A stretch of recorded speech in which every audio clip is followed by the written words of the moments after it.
Traumberuf Agent beim Bundesnachrichtendienst. Besucherandrang am Tag der offenen Tür im Bundeskanzleramt. Wer hier seine Zukunft sieht, muss anonym bleiben. Sehr gute Option, da Karriere zu machen. Die BND-Recruiter haben gut zu tun heute. Vor allem auch viele jüngere Menschen begreifen, dass Informationen in der heutigen Zeit sehr wichtig sind. Hier laufen die Informationen zusammen. In der BND-Zentrale in der Mitte Berlins. Die geheimen Akten im Keller verraten, wie skrupellos der Bundesnachrichtendienst in seinen Anfangsjahren nach 1945 NS-Verbrecher rekrutierte. Er ist einer der wenigen, die diese Akten einsehen durften. Gerhard Selter, Mitarbeiter der unabhängigen Historikerkommission. Seine schockierende Erkenntnis: dass so etwa 10 bis 20% der Mitarbeiter Blut an den Händen hatten. Und das bedeutet nicht irgendwo NSDAP-Mitglieder waren oder sowas, sondern sich aktiv und zum Teil ja auch leitend an Mordaktionen beteiligt hat. Mehr als 10 Jahre lang hat Gerhard Selter BND-Akten durchgekämmt. Wir haben ja gewusst, dass es den einen oder anderen Nazi-Verbrecher dort gegeben hat. Ich bin ja angetreten mit der Frage, wie hat das eigentlich passieren können, dass sich da Leute so praktisch reinschleichen? Das war so ein bisschen die Vorstellung, die man ja so hat. Und da hat sich eben keiner reingeschlichen, sondern man hatte eine Leitung, die das aufgebaut hat, die einfach gewollt haben.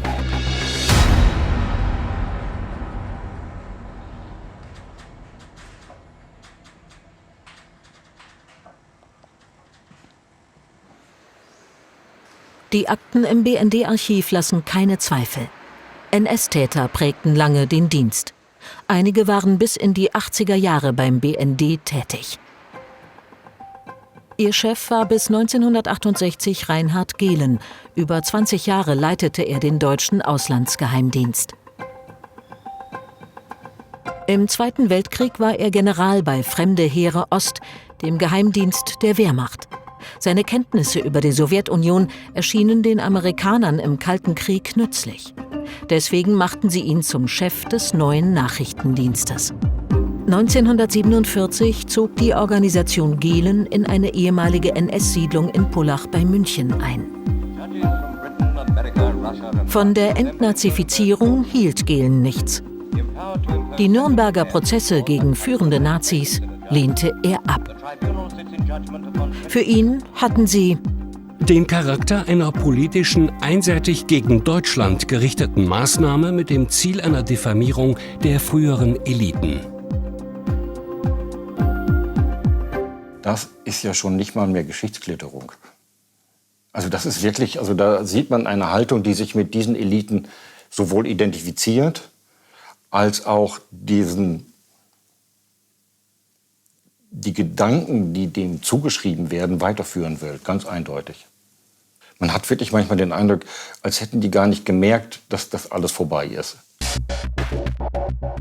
In einer Vortragsnotiz für Bundeskanzler Adenauer schrieb Gehlen 1949: Bei Kriegsende hat sich die Frage gestellt, wie der Kampf um die Erhaltung der christlichen Kultur weitergeführt werden kann. Das ist typisch für Gehlen in dieser Zeit und auch die folgenden Jahre, dass er praktisch den Weltkrieg als etwas sieht, was nicht wirklich beendet ist auf der einen Seite und auf der anderen Seite aber auch, wo er ununterbrochen Wendungen findet, um das Dritte Reich irgendwie besser dastehen zu lassen, als es aus unserer Sicht definitiv war.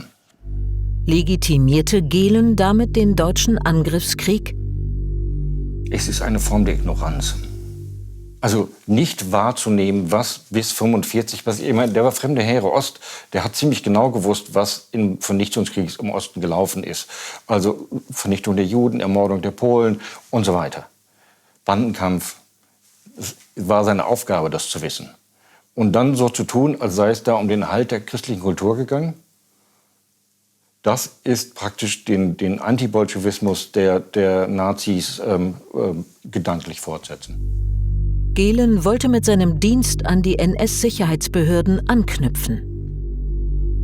Aus seiner Organisation sollte eigentlich so etwas werden, in seiner Vorstellung, was Auslandsgeheimdienst, Inlandsgeheimdienst und politische Polizei mit exekutiven Vollmachten in einer Behörde verschmelzen sollte, die von ihm geleitet wird.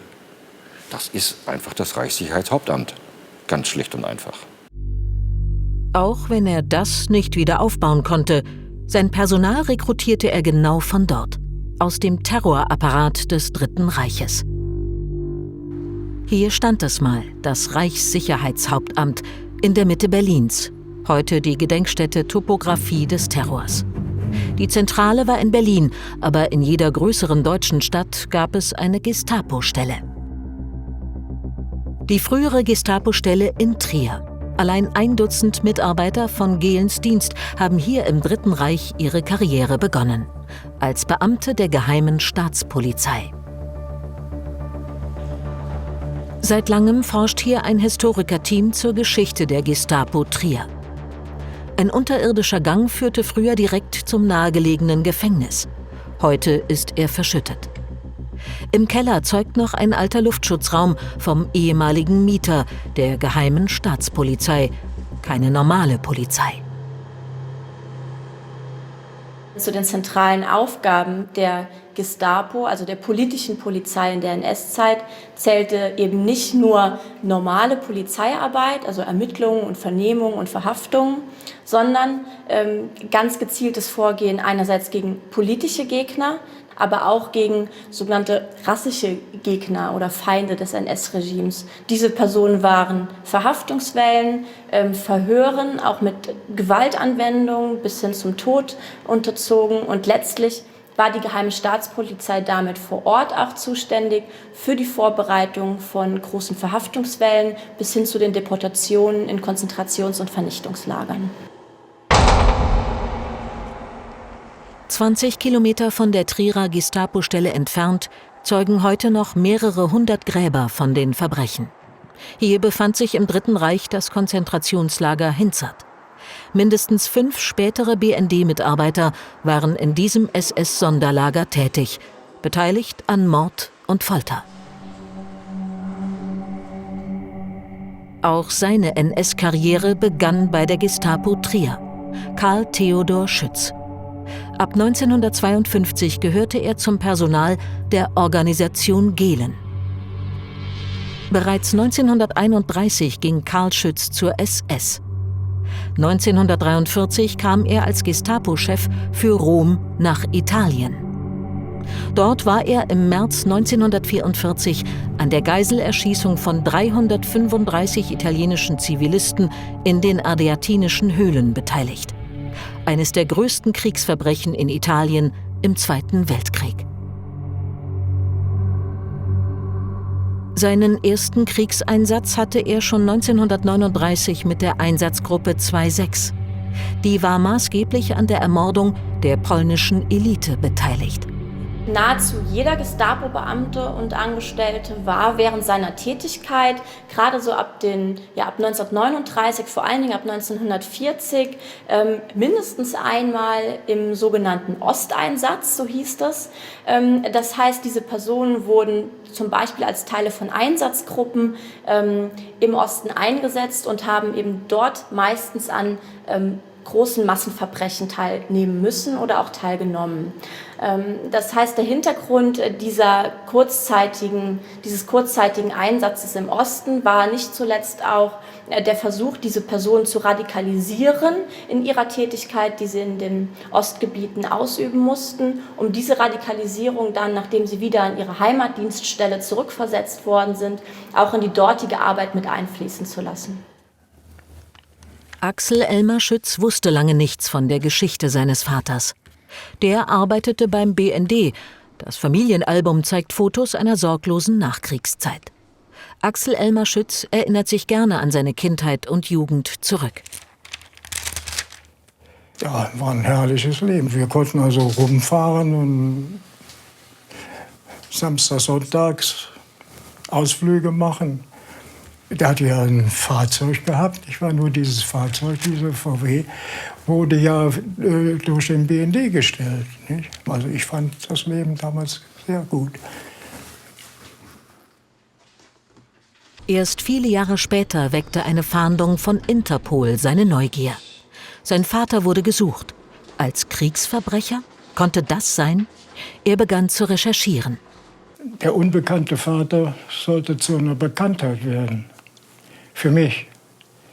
Habe also mir auch nicht mal dann die ganze Literatur, was also Nazi-Deutschland bedeutete, mal angeschaut, damit man also da ein Gefühl für bekam, in welchem Umfeld und in welcher Zeit das passiert ist. Der Sohn macht die schreckliche Entdeckung, sein Vater war an der Geiselerschießung in den Ardeatinischen Höhlen in Rom beteiligt. Also die Geschichte da mit den 335 Repressaltoten, nicht wahr, in Rom, die haben mich also sehr erschüttert, sogar tief getroffen. Axel Elmar Schütz sucht bis heute nach Erklärungen für die Tat seines Vaters. Es handelte sich um einen Befehl von Hitler. So, und ich möchte ganz gerne mal wissen, wer in der damaligen Zeit dem Befehl Hitlers widersprochen hätte. Ich glaube, keiner. Sodass ich also da der Meinung war, dass er sich in einer Zwangslage befunden hat. Doch mindestens ein Offizier soll sich in Rom geweigert haben, auf die Geiseln zu schießen. Sein Vater war es nicht. Im Gegenteil. Dem BND war bekannt, dass Karl Schütz seinen Kameraden damals sogar gedroht hat. Wer nicht mitschießt, der kann sich daneben stellen. Den erschieße ich selbst. Das sind alles Dinge, nicht wahr, die sind für mich unvorstellbar. Ja? Und ich persönlich will sagen, ich bin der größte Kriegsgegner, nicht wahr, den man überhaupt irgendwo finden kann. Er glaubt, dass sein Vater sich nach dem Krieg schuldig gefühlt haben muss. Aber dazu hatte Karl Schütz wohl keinen Anlass, denn in der Organisation Gehlen befand er sich unter vielen alten Gestapo-Kameraden. In erster Linie sind bei den beabsichtigten Werbungen Personen in Betracht zu ziehen, die dem Bekanntenkreis bewährter Mitarbeiter entstammen und von diesen für ideologisch, menschlich und fachlich geeignet gehalten werden, an der großen Aufgabe mitzuwirken. Die Akten belegen, der BND suchte gezielt Leute aus dem NS-Terrorapparat. Wenn man eine Personalakte nach der anderen sich langsam klar macht, was das bedeutet. Das ist ja in den Akten, ist es ja ein bisschen verklausuliert dann drin. Da steht dann manchmal, hat von 41 bis 44 Kriegsdienst geleistet. Dass das dann bei der Gestapo oder bei den Einsatzgruppen war, wurde dann eben nicht erwähnt, obwohl das natürlich bekannt war. Nach und nach kamen auch weitere Leute aus der Gestapo-Stelle Trier in den Dienst. Dietmar Lermen, beteiligt an der Liquidierung der polnischen Eliten, ebenso wie Heinrich Hedderich. August Hill räumte Judenghettos in Weißrussland. Friedrich Walz war bei der Geheimen Feldpolizei verantwortlich für Morde in den besetzten Gebieten. Albert Schmidt beteiligt an Standgerichten im besetzten Luxemburg. Und so weiter. Sie alle kannten sich aus der Gestapo Trier und vom Kriegseinsatz. Ich habe dann immer recherchiert, was ist da immer auch passiert in der Zeit, welche Verantwortung ist ihnen zuzuschreiben. Das war mir wichtig, dass man nicht irgendwie schreibt, ja, war halt bei der Gestapo oder so, ne? Dass man also nicht nur Funktionen schreibt, sondern wirklich Verantwortlichkeiten versucht deutlich zu machen. Und das ist dann schon etwas, wo man dann abends aus dem Archiv nach Hause geht und ein bisschen anders ist, als man morgens reingegangen ist.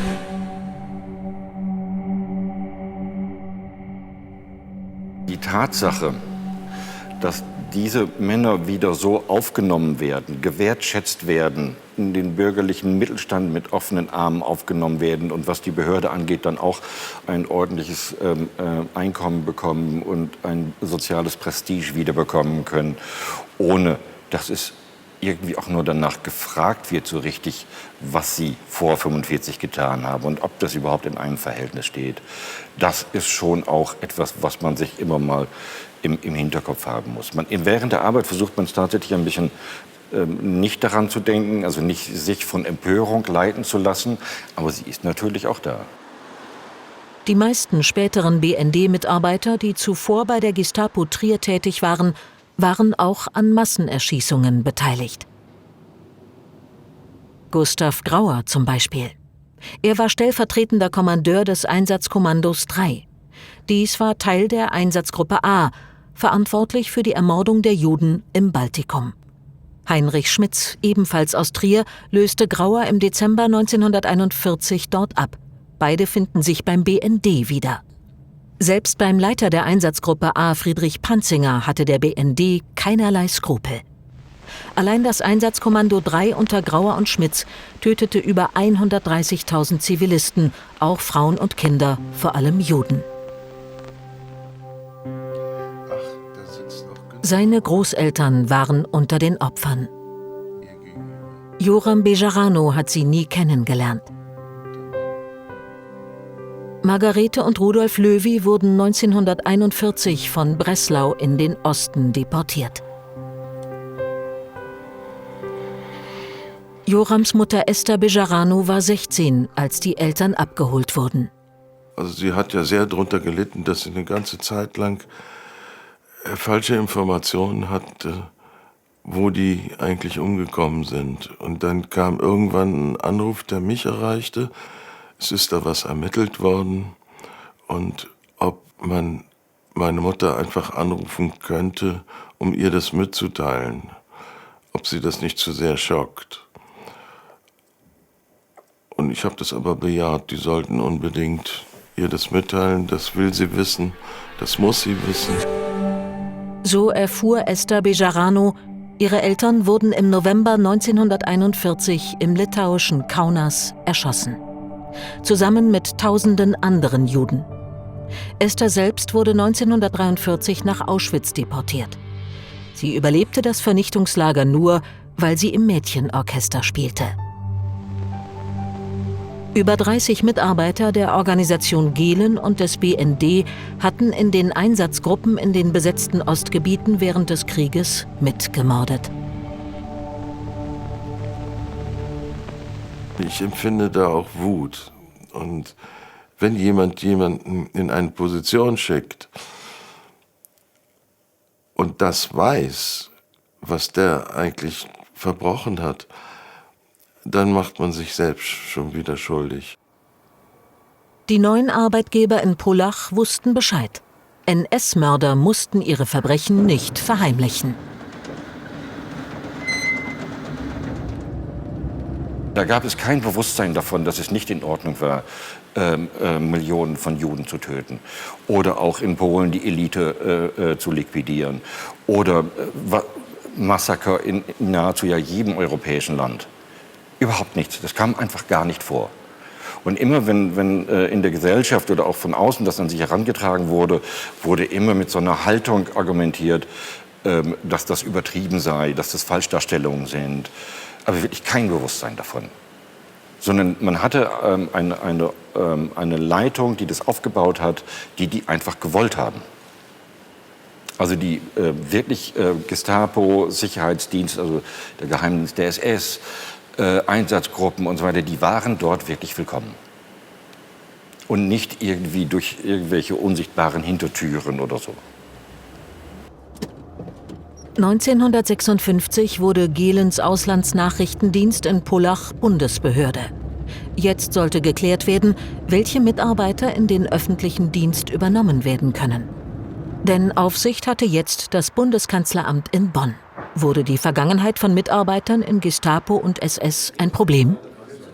Im Vorfeld der Übernahme wurde gefragt, mit wie vielen Belasteten haben wir es eigentlich zu tun in eurem Dienst? Und dann antwortet Gehlen Stereotyp 1%. Alle entnazifiziert, alle überprüft und alle okay. Was 4 Lügen sind. Und dann kriegen Sie so Mitarbeiterlisten von Belasteten. Darauf sind natürlich auch nicht alle Belasteten enthalten. Die sind auch anonymisiert. Das heißt, die sind vom Kanzleramt gar nicht nachprüfbar. Gehlen holte sich einen Mann in den Dienst, der sich mit schwierigen Fällen auskannte. Heinz-Georg Neumann. Der hatte das im Land Bayern schon durchexerziert. Der hatte Erfahrung darin, schwer belastete Leute wieder da auf Landesebene wieder in den öffentlichen Dienst zu holen. Er selber kommt aus einer wirklich schwer belasteten Behörde, nämlich er war in der Zivilverwaltung vom Generalgouvernement und in dieser Funktion verstrickt in den Mord an den Juden und gehörte auch zu diesen Leuten, die nie begriffen haben, dass das irgendwie ein Verbrechen war. Nicht mal ansatzweise. Heinz-Georg Neumann wurde stellvertretender Personalleiter im BND.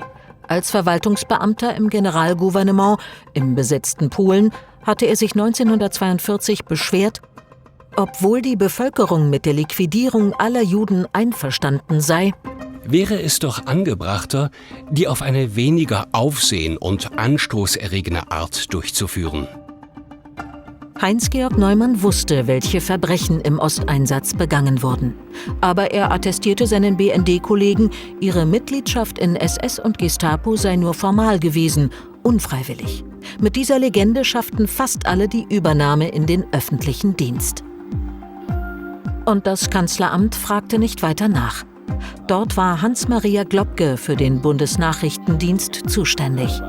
Ich stamme ursprünglich aus der Justiz, bin dann aber in der Hauptsache in der inneren Verwaltung tätig gewesen.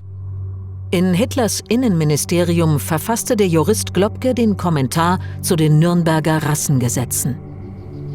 Klaus-Dietmar Henke, Sprecher der unabhängigen Historikerkommission zur Geschichte des BND, hat Globkes Rolle in Adenauers Kanzleramt erforscht.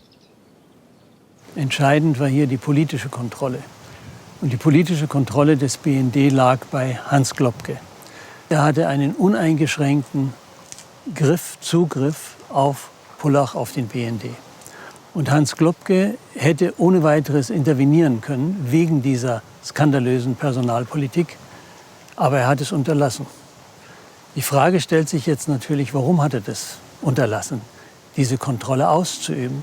Ein Grund ist sicherlich, dass Hans Globke selbst aus dem Exekutivapparat des Dritten Reiches, des NS-Regimes gekommen ist.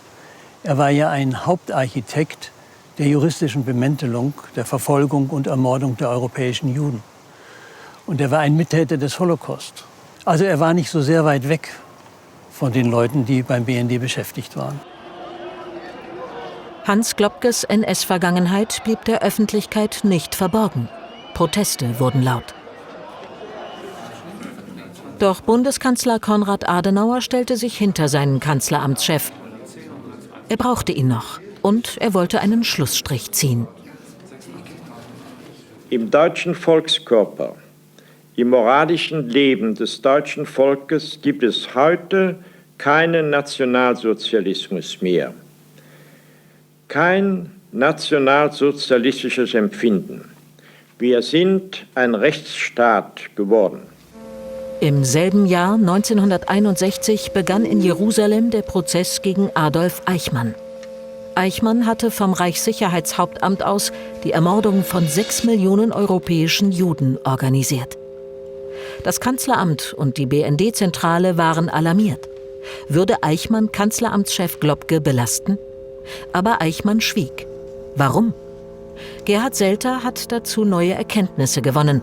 BND-Leute waren mehr als nur Prozessbeobachter. Sie schleusten einen Agenten bei Eichmanns Verteidiger Servatius ein. Er sollte verhindern, dass Eichmann Globke im Prozess erwähnt. Und die Gefahr war groß. Dem BND lagen persönliche Aufzeichnungen Eichmanns vor. Darin verglich Eichmann seine Lage mit der Globkes. Hier Staatssekretär einer Regierung, da zum Tode verurteilt. Dabei habe er doch nur umgesetzt, was Globke im Innenministerium vorgegeben habe. Der BND sorgte mit dafür, dass die Aufzeichnungen geheim blieben. So wurde Globkes Name im Prozess nur am Rande erwähnt. Doch gegen Globke lief da bereits ein Ermittlungsverfahren in Deutschland. Auch hier versuchte der BND, Globke zu entlasten.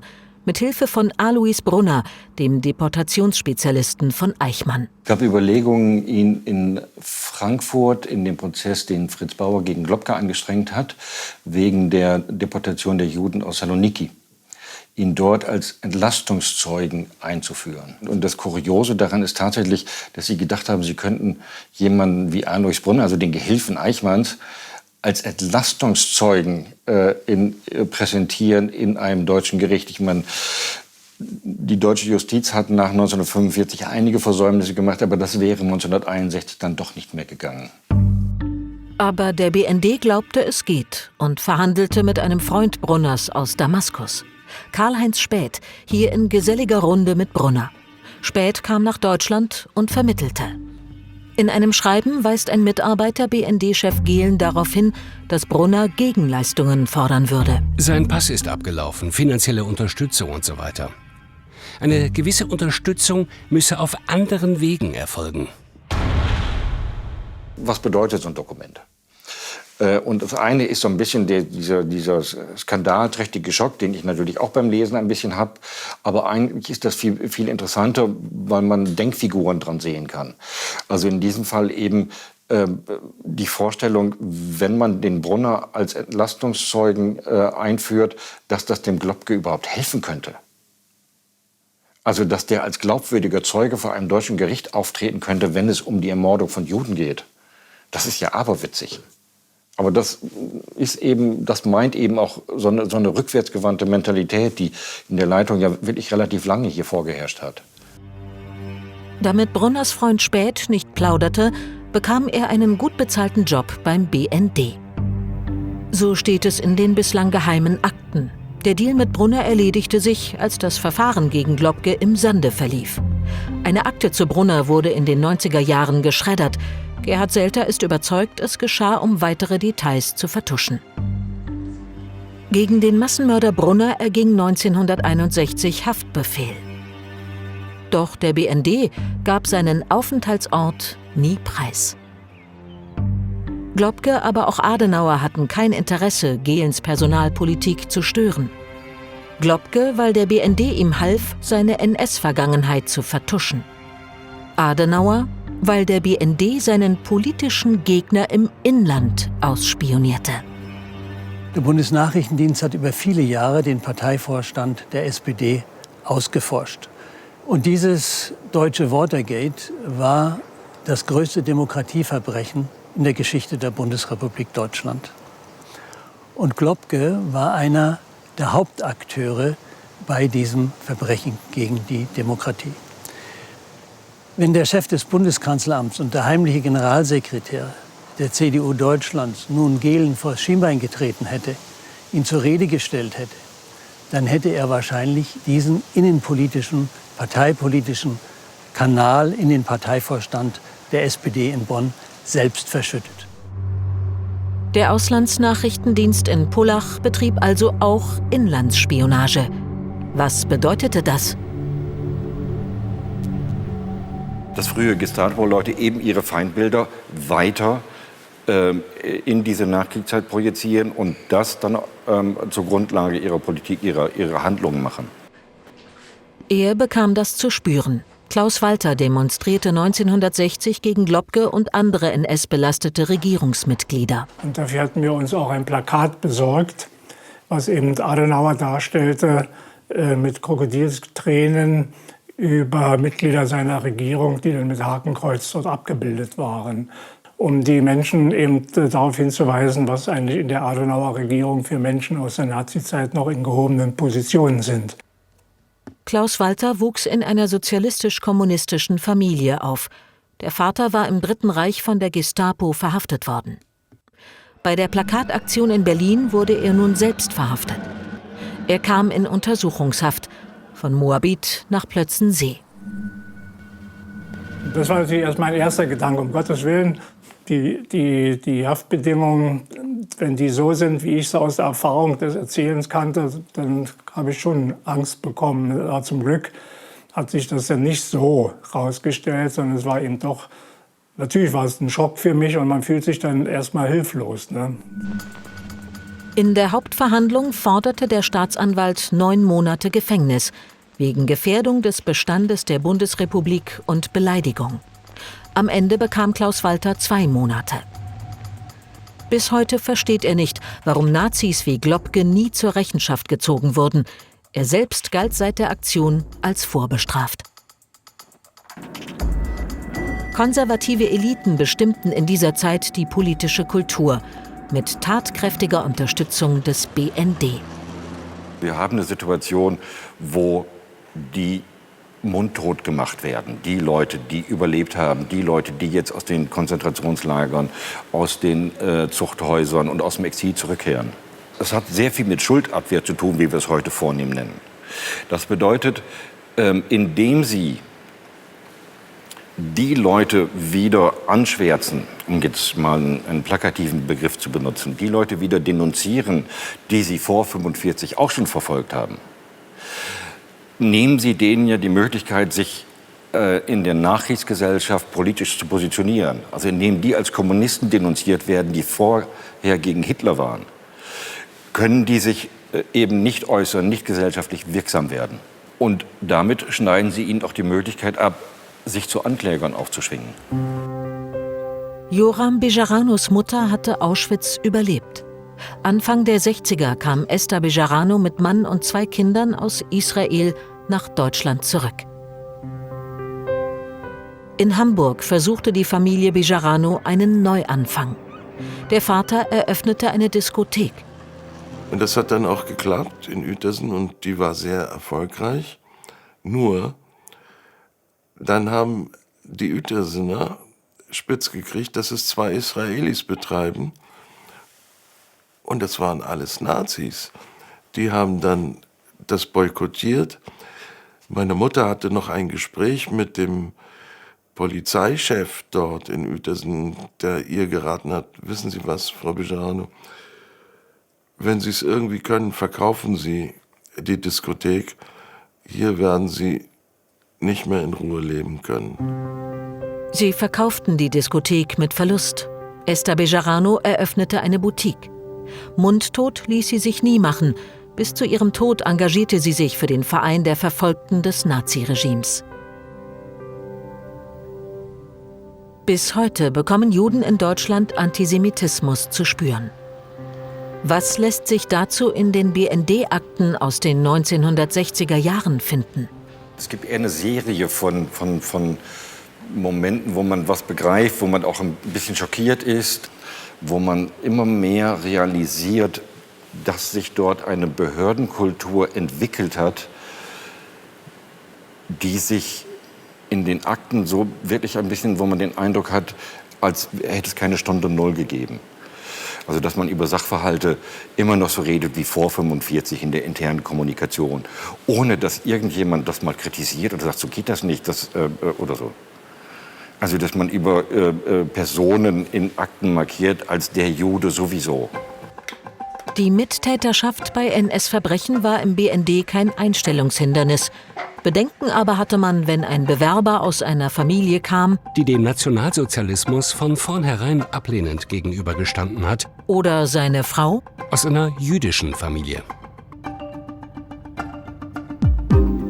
1961 wurde die NS-Vergangenheit eines Mitarbeiters doch zum Problem. Heinz Felfe, der Chef der Gegenspionage, wurde als Doppelagent enttarnt. War der ehemalige SS-Hauptsturmführer für die Gegenseite erpressbar? Da ist der Bundeskanzler auch ein bisschen wütend. Und dann gibt es einen Ansatz, wirklich mal nachzuschauen. Und sagen, okay, wir schicken Leute aus dem Bundeskanzleramt hin und die sollen sich Personalakten vorlegen lassen. Und die sollen tatsächlich mal individuelle Belastungen wenigstens selektiv mal überprüfen. Und die lassen die einfach auflaufen. Und sie werden weiterhin mit so Bruchstücken von Legenden abgefertigt. Anders kann man es wirklich nicht sagen. Verharmlosend, vertuschend und deutlich an der Wahrheit vorbei. Doch Gehlen kam an der Überprüfung einiger hauptamtlicher Mitarbeiter nicht mehr vorbei. Im Sommer 1963 nahm eine Überprüfungskommission ihre Arbeit im Dachstuhl der Präsidentenvilla auf. Im Dienst sorgte das für Unruhe, aber Gehlen beruhigte seine Mitarbeiter. Es handele sich um keine neuerliche Entnazifizierung. Man müsse sich nur einen Überblick verschaffen. Nur so könne man sich schützend vor die betroffenen Mitarbeiter stellen. Rund 150 BND-Leute wurden überprüft. 71 am Ende entlassen, die meisten davon sanft in den vorzeitigen Ruhestand versetzt. Er wurde entlassen, Karl Schütz. In Rom war er 1944 an der Geiselerschießung in den Ardeatinischen Höhlen beteiligt. Bisher war das nie ein Problem. Über ihn und seine Kameraden stand nur Lobendes in den Personalakten. Durch und durch anständiger Charakter. Ethische Haltung ohne Tadel. Charakterlich einwandfrei und politisch zuverlässig. Die Entlassung ein Schock. Eigentlich ist man von heute auf morgen in ein tiefes Loch gefallen. Und dieses tiefe Loch, nicht wahr, wurde also dadurch zumindest ein bisschen reduziert, weil mein Bruder damals einen Großteil, nicht wahr, der Lebenshaltungskosten meiner Eltern übernommen hat. Die hatten also durch den BND vermittelt bekommen, ein Hauskredit. Das musste ja getilgt werden, weil man das aufkündigte. Schwere Zeit. Alleingelassen. Karl Schütz fühlte sich ungerecht behandelt. Er kämpfte 2 Jahre vor dem Arbeitsgericht gegen seine Kündigung. Am Ende bekam er eine Abfindung von 70.000 D-Mark. Viele noch schwerer belastete Männer blieben im Dienst. Helmut Schreiber zum Beispiel bis 1980. Im Führungsstab der SS-Division Das Reich, mitverantwortlich für eines der größten Kriegsverbrechen im besetzten Frankreich. Am 10. Juni 1944 ermordete Schreibers Division eine ganze Dorfgemeinschaft. 642 Frauen, Kinder und Männer in Oradour-sur-Glane. Schreiber ist strafrechtlich nie belangt worden, wie die meisten NS-Verbrecher im BND, auch weil der Dienst sie davor schützte. BND-Mitarbeiter Erich Wiegand geriet 1960 ins Visier der Justizbehörden. Im Dritten Reich arbeitete er für die Gestapo Kassel.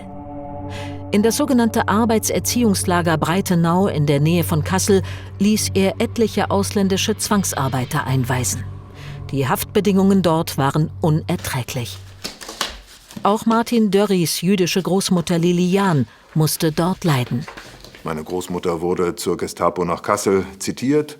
Einmal kam sie zurück, beim zweiten Mal kam sie nicht mehr zurück. Das war am 30. August 1943. Den Kindern wurde nichts gesagt. Die Kinder hatten keine Ahnung, was mit ihrer Mutter war. Dann durfte Lilian Briefe schreiben. Manche auch an der Zensur vorbei. Sie hat unter den Schikanen gelitten. Das kann man aus einigen Briefen erkennen. Für irgendwelches Fehlverhalten gab es sofort irgendwelche Strafen, also Sonderhaftbedingungen, die noch schlimmer waren. Und natürlich war man auch ständig ausgesetzt den Kommandos der Gestapo-Leute, die irgendwelche Forderungen stellten, die irgendwelche Anordnungen trafen. Und man war seiner eigenen Freiheit in jeder Hinsicht beraubt. Und dann musste sie ja auch Zwangsarbeit leisten. Die meisten Häftlinge in Breitenau leisteten Zwangsarbeit.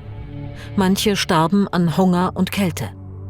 28 erschoss die Gestapo noch kurz vor Kriegsende. Lilian wurde 1944 in Auschwitz ermordet.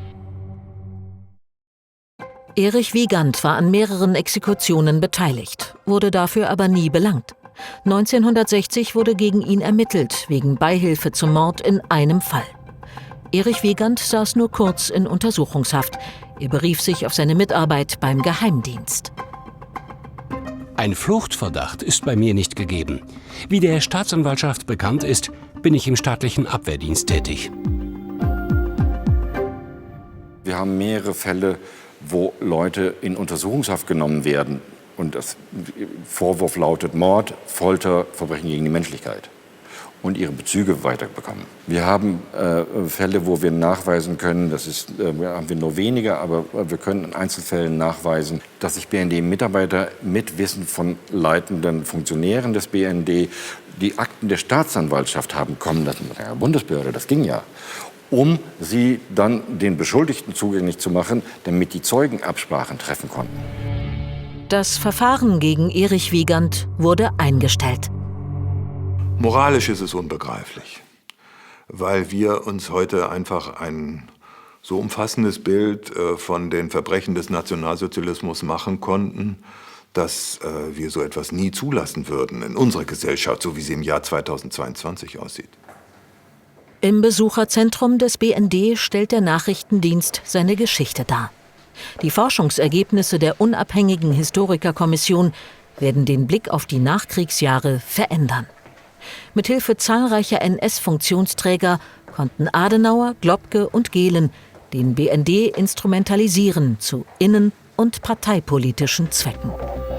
Heute ist die Bundesregierung verpflichtet, das parlamentarische Kontrollgremium des Bundestages umfassend über die Tätigkeit der Geheimdienste zu informieren. Konstantin von Notz, Vorsitzender des Kontrollgremiums, hält das für einen Riesenfortschritt. Das trifft den BND wie alle Nachrichtendienste, sage ich mal, der westlichen Demokratien, dass die parlamentarische Kontrolle in den letzten Jahren dringend nachgeschärft werden musste. Alleine wenn wir uns jetzt angucken, 50 Jahre Anschläge auf Olympia 72 und den Dingen, die da bis heute im Dunkeln liegen, aber auch wenn wir in die jüngere Vergangenheit gehen, den NSU angucken, dann sieht man einfach, wer Rechtsstaatlichkeit im Nachrichtendienst will, der braucht eine gute parlamentarische Kontrolle. Damit ein Nachrichtendienst im Dienst der Demokratie steht. Verbrechen gegen die Demokratie sind keine Spezialität von Globke und Gehlen. Sie können immer vorkommen, sie können immer wieder vorkommen. Und gerade deswegen ist die Auseinandersetzung mit diesen Demokratieverbrechen so wichtig. Am Tag der offenen Tür im Kanzleramt erleben die Bürger und Bürgerinnen den neuen Bundesnachrichtendienst. Der BND hat als eine der letzten Bundesbehörden begonnen, seine Personalgeschichte aufzuarbeiten. Was bewegt den Präsidenten Bruno Kahl? Wir haben ganz hohe Standards bei den Leuten, die wir bei uns einstellen. Die werden sehr genau unter die Lupe genommen und da kann man doch ziemlich viel ausschließen an extremistischen Betätigungen, Bestrebungen oder auch Prägungen. Andererseits entwickeln sich Leute natürlich auch weiter und deswegen muss man sie, auch wenn sie schon lange Jahre in den eigenen Reihen arbeiten, genau im Blick behalten. Aber auch dazu gibt es Instrumente, auch dazu gibt es Möglichkeiten. Und natürlich ist die Tatsache, dass wir in dieser Hinsicht sehr viel schlimmere Kapitel hatten, auch eine ständige Mahnung, dass man das natürlich gar nicht erst einreißen lässt. Gerhard Selter fordert, dass nun auch andere Wissenschaftler mit den Akten forschen können, damit auch andere Defizite geheimdienstlicher Tätigkeiten aufgearbeitet werden. Je mehr Transparenz zulässt, desto stärker oder desto mehr wird er auch glaubwürdig in der Frage, dass er sich von den dunklen Aspekten seiner Vergangenheit tatsächlich entfernt und dissoziiert hat.